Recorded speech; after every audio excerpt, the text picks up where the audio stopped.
If your customer was right next to you, you wouldn't queue things up before sending them.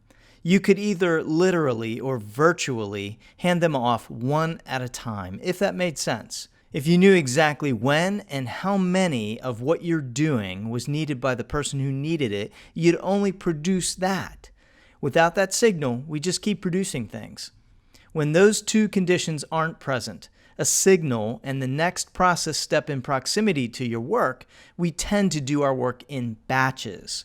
A batch is a set of things with similar characteristics. A set of blood samples requiring the same tests are racked in a batch, or a set of reimbursement requests for a similar diagnosis or episode of care. You may have heard someone say that batching is bad.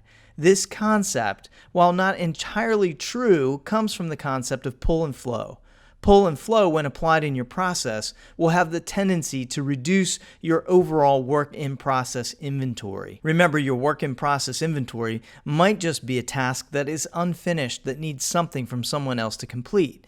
It follows then that reducing your batch size might also move you towards pull and flow.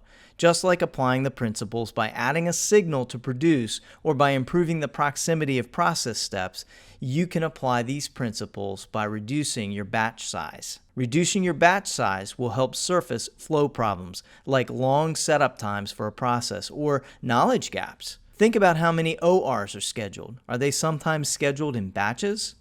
Reducing batches exposes quality problems sooner because batches hide quality problems.